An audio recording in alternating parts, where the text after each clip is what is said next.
Good day everyone, I'm Cyberly Ragos and I'm with my group mates Miss Bernadette Canceran and Miss Jana May Buhay. So here in our field study 2, we have to learn also the participation and the teaching assistantship. So we have first the learning episode 5, which is the preparing the learning environment and overview. But before we proceed on our discussion, we have first our intended learning outcomes. So at the end of the learning episode, I must be able to revisit the concept of learning environment in the context of the current teaching and learnings. So we have the clarifying our task. So a learning environment traditionally called the classroom. So a classroom is a space in a school that supports student learning. So, yung classroom is nagsosupport sa mga mag-aaral na kung saan is nagkakaroon sila ng opportunity or iba't ibang opportunity at nagsosupport sa kanilang pag-aaral. So, yung classroom is a self-contained area where teacher teaches and children learn. So, kaya ang classroom is napakahalagang bahagi ng buhay ng estudyante na kung saan is nahubog nila yung kanilang skills and abilities and be able them to achieve a high level of performance and self-confidence. So, when we enter the classroom, the first thing we notice are the chairs and tables for the students to utilize it to their study, as well as the table in front of the classroom for the teacher's use. So, it is what we call the traditional face-to-face classroom. The teacher is, yung nasa harap nila is yung mga estudyante. At ang nasa harap naman ng mga estudyante is yung teacher. So, during the discussion is, mapapansin natin na yung mga estudyante is, lumilipat-lipat sila ng upuan na kung saan is mas naiintindihan nila yung discussion ng teacher or ang dahilan naman minsan is hindi nila naririnig or nababasa yung sinusulat ng teacher. So, dito din pumapasok yung collaborative learning wherein yung student is pwede siyang mag-inquire sa teacher and vice versa na kung saan they will be able to learn from each other.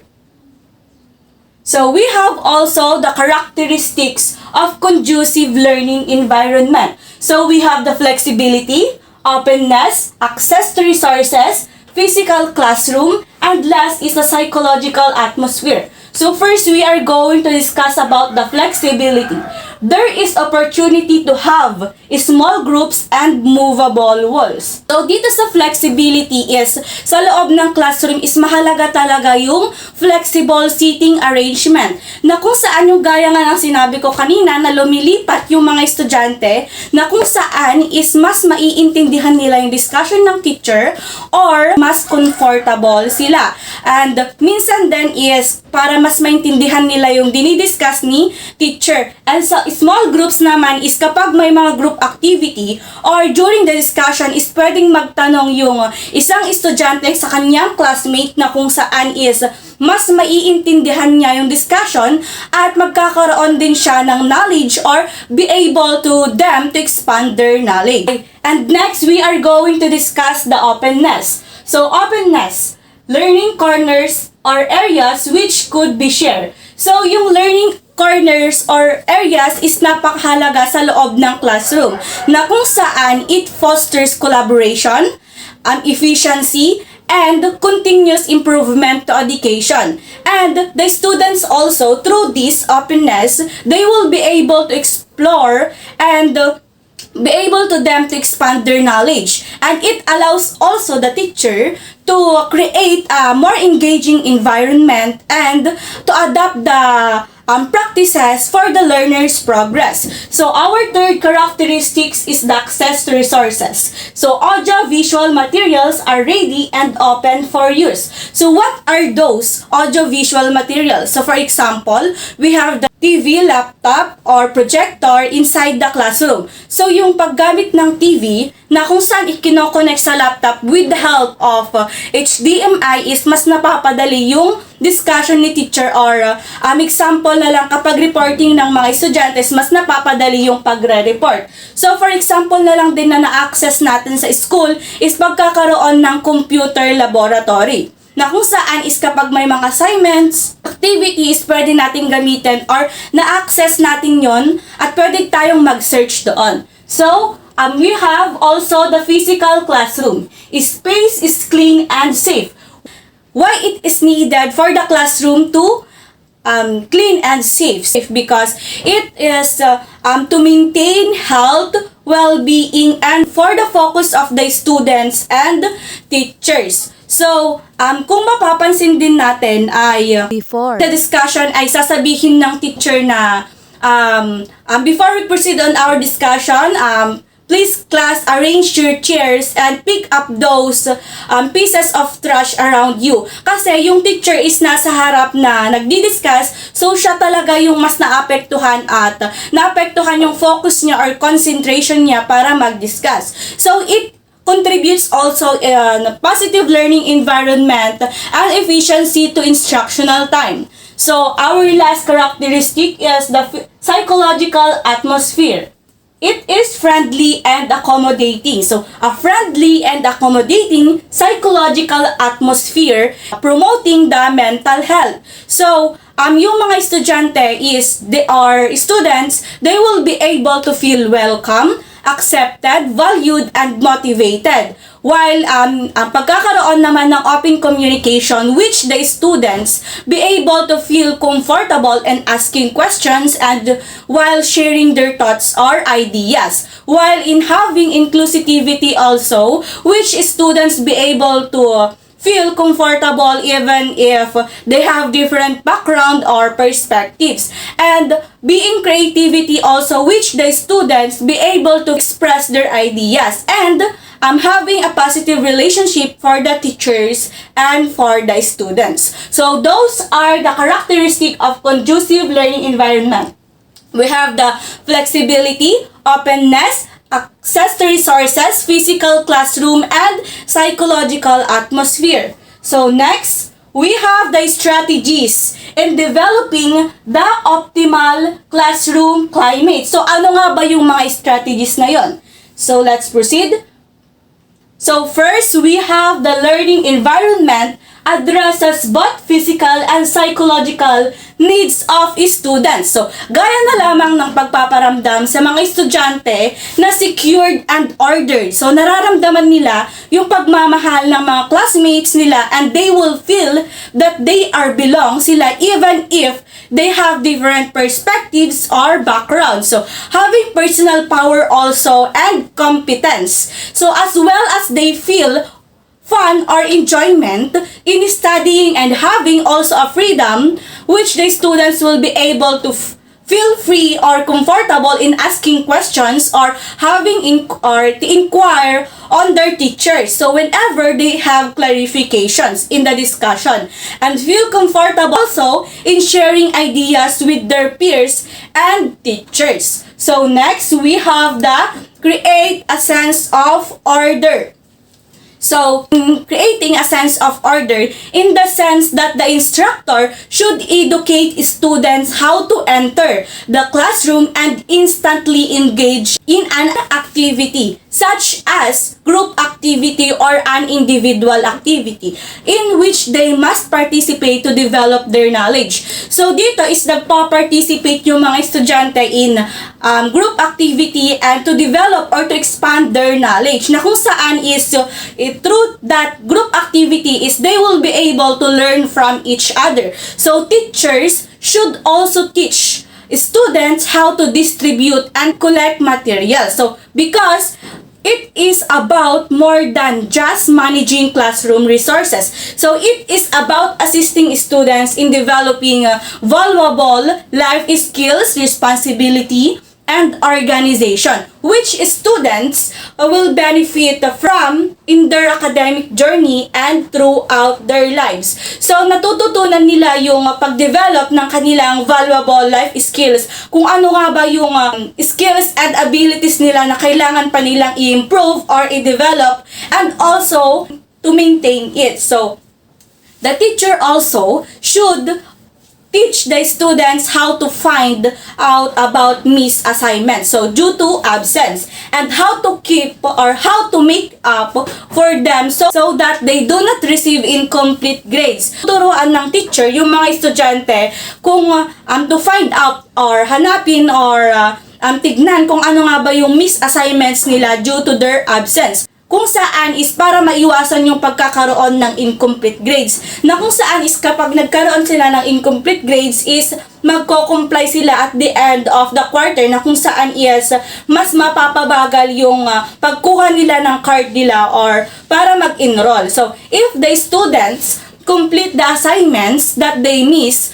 they will be able to learn from it which help them for their progress. So, the instructor should also educate the students how to attract the teacher's attention without interrupting the class. Because if the students have their teacher's attention, they will be able to inquire anytime. So, if they have questions or they need to clarify about something, so which will help them to understand certain things. Kasi yung estudyante kapag hindi niya nai-interrupt yung class, kapag nagtatanong siya is madaling paraan or madaling way yon para makuha yung attention ng teacher which be able to them to inquire. So the teacher should also teach also the students how to quickly and quietly arrange desks and tables for various purposes. Because this makes the learning environment conducive, na kung saan is yung learning environment is nagiging maganda, effective, safe, comfortable, and secure the learning. So, allowing the students to feel at ease and focus on their studies, which for the students to focus and feel comfortable or para makapag-concentrate sa kanilang pag-aaral.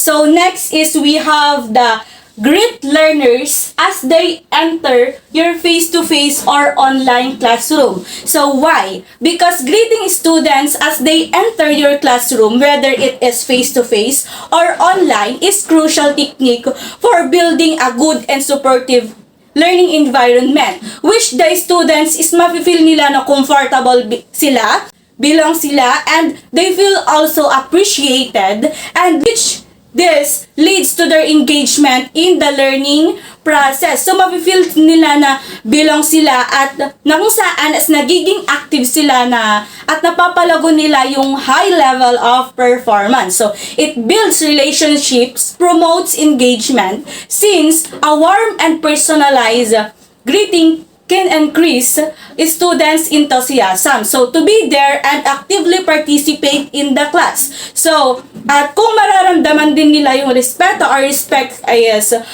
which lead also to more successful teaching and learning experiences. So, mafe-feel ng mga estudyante na walang problema, mafe-feel nila comfortable sila sa pagkakaroon ng conducive learning environment. So next, we have everybody belongs and knows each other. So, kasi alam naman natin, di ba, na in a healthy and conducive learning environment is each of the students must be feel belong and knows each other. Kasi bawat estudyante is kapag na-feel nilang belong sila is mabubus yung self-confidence nila at magli-lead sa high level of performance at magiging comfortable din sila sa mga taong nakapaligid and such as yung mga teacher nila or yung classmates nila. So that it is crucial for fostering a healthy, inclusive, and successful learning environment because it also promotes psychological safety, emotional well-being, cooperation, which will be able the students to work together and help each other, and which leads also to expand their knowledge, having communication and academic performance while reducing negative behavior such as bullying. So, dito daw is marireduce or maiiwasan yung pagkakaroon ng bullying. So, with such a type of setting or having a conducive learning environment, students are more likely to engage, learn, and prosper. Na kung saan is malaking tulong sa kanila para lumago yung skills and abilities nila sa loob ng classroom. So next, we have to encourage class building activities like games and team activities. So why? Because with an optimal classroom climate, the teacher should also encourage class students to participate in team building activities, such as games and team activities in which the students will be able to share their ideas and learn from each other. Kasi, di ba, dito sa group activities or team building activities na kung saan is magkakaroon din ng brainstorming, na kung saan doon sa brainstorming na yon is mag-share yung estudyante ng bawat isa and maaring nilang i-connect yung idea nila na kung saan is pag-iisahin at para ma-complete yung activity na yon and to achieve success on that activity also. We have also the success whether small or big is recognized and celebrated. So why? Because recognizing and celebrating success, whether it is small or big, is an important part of creating a conducive learning environment because nakaka-motivate sa mga estudyante, nagre-reinforce also ng positive behavior, and be able also to them to boost their confidence because their efforts will be acknowledged and appreciated. And it fosters also the growth and achievement of the students. So, when the students recognize and celebrate their achievement, even if it is small or big, it enhances also their self-esteem and confidence. So, mas napapataas pa nila yung pagkakaroon ng self-confidence. So, yung mga teacher also must motivate their students to thrive and embrace a lifelong journey of learning and personal improvement by celebrating accomplishment. So, kahit pa maliit or malaki yung accomplishment ng isang estudyante. So, both approaches, either the traditional face-to-face or online, lead to positive results but in different ways. So, meron talagang different ways or iba-ibang technique or method para magkaroon ng positive results yung either traditional or face-to-face learning. So, usually in practice, both approaches are combined. So, we have also the face-to-face learning environment and online learning environment. So, we have here a Venn diagram and to notice what is the difference and the similarities of online learning environment and the face-to-face learning environment. So, we have first the face-to-face learning environment. So, time is set. So, sa face-to-face learning environment is meron tayong mga schedule sa per subject na kung saan yung per subject na yon na may schedule or time is nasusunod. So, such as discussion, exams, or quizzes. So, next also, we have the self-contained classroom discussion activities occur inside the room and the passive listening. So, here in self-contained classroom is yung teacher is nasa harap, which is yung nasa harap ng teacher is yung mga estudyante. At yung mga estudyante naman is yung nasa harap nila is yung teacher nila na nagdi-discuss or nagga-guide sa kanila.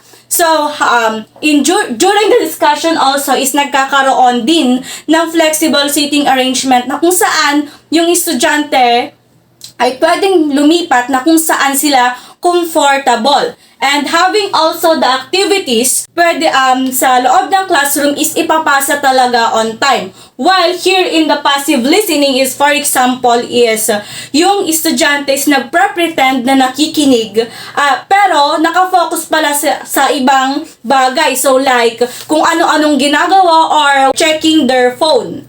So next also we have the teacher prepares instructional activities and choose content. So, yung gagawin ng yung teacher, kapag nagbibigay ng instructional activities, is pinapasa on time or gagawin din sa room. So, nagpre-prepare talaga dito yung teacher ng mga instructional activities na kung saan is yung mga estudyante is maaari pang ma-engage.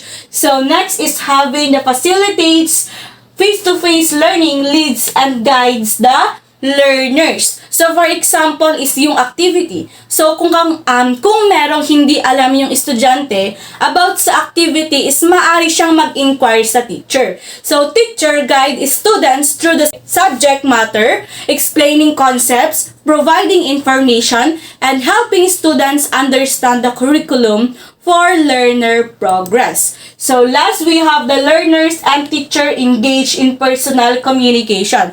So, it is used in interactions between learners and instructors. So, dito din is nai-improve yung knowledge, adapt education, kakaroon ng trust sa isa't isa, and give emotional support, stimulate critical thinking, and inspire a lifetime commitment to learning. So, it is also a collaborative journey na kung saan yung teacher and yung learner is nagpa-participate in person interactions na kung saan is minamaximize nila with each individual's potential and create a more rewarding educational experiences. So, we have also the online learning environment. So, we have the anytime, any place, anywhere. So, if it is talk about anytime, any place, anywhere sa online learning environment is kapag anytime, kapag stable yung internet connection ng teacher at ng estudyante, pwede silang mag-meet through the use of electronic applications such as Google Meet, Zoom, like that. So, we have also the synchronous or asynchronous classes. Ano nga ba ulit yung synchronous and asynchronous? So, if it is talk about synchronous learning, it involves students interacting with a teacher in real time. So, pag nag-meet online na ginagamit ng teacher at ng estudyante such as yung Google Meet, Zoom, like that, or Edmodo. So, while asynchronous learning involves the students in working outside of a classroom setting and at their own pace. So, or yung tinatawag nating na modular, or kapag may activity, isisend yung teacher ay ipopost niya sa Google Classroom na kung saan is makikita ng estudyante na kung saan is pag ipapasa na nila yung activity na yun, papasa din nila sa Google Classroom. So, we have also the teacher moderates and facilitate learning. So, the goal of the teacher here while in online learning environment is to ensure na yung estudyante is nagkaka-receive sila ng good learning assistance and instructing to help them succeed in the online learning environment. Kasi kahit online learning is yung teacher na kung saan is yung mentor is kailangan talagang i-guide or i-facilitate yung mga estudyante. Kung natututo ba yung mga estudyante, even if it is online learning environment. So, we have also the creates different learning environment. So, ano nga ba yung mga different learning environment? So, gaya na lamang ng online learning environment na kung saan which take place via the internet. Ginagamit natin yung internet or iba't ibang application para ma-meet yung estudyante o maka-discuss in real time. So, while naman yung blended learning environment